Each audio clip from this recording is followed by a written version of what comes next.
తెలంగాణ పోలీసులు మియాపూర్లో betting యాప్లని promote చేస్తున్న actors heroines మీద కేసు పెట్టాడు. చాలా మంచిది. ఈ యాక్టర్స్ కి ఈ హీరోయిన్స్ కి ₹1 2 కోట్లు తీసుకొని బెట్టింగ్ యాప్లు ప్రమోట్ చేయడం న్యాయమా? తద్వారా ఇప్పుడు మహేందర్ 24 సంవత్సరాల అబ్బాయి డబ్బులు పోగొట్టుకొని సూసైడ్ చేసుకున్నాడు. వాళ్ళ మీద మీరు కేసు పెట్టి వాళ్ళ కుటుంబానికి మీరు 100 కోట్లు ఇచ్చినా తిరిగి ఆ అబ్బాయిని తేగలరా?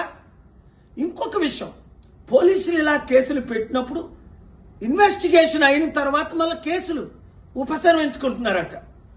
దానికి ఉదాహరణ మన అల్లు అర్జున్ జైల్లో పెట్టారు, 100 కోట్లు అందేయట, మళ్ళీ కేసు లేకుండా నీళ్ళు గాల్చేశారట. అలా కాకుండా నేను ఇచ్చే 2 సలహాలు. ఒకటి, మీరు హీరోయిన్స్ కనీసం మాదిరిగానే ఉండాలి కదా.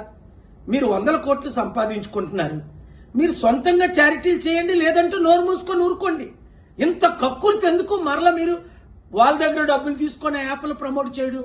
అలాగే కుర్రోలు, అమ్మాయిలు, అబ్బాయిలు ఇలాంటి పనికిమాల పనులు చేయకండి. ఏదో గెలుస్తామని సూసైడ్లు చేసుకోకండి.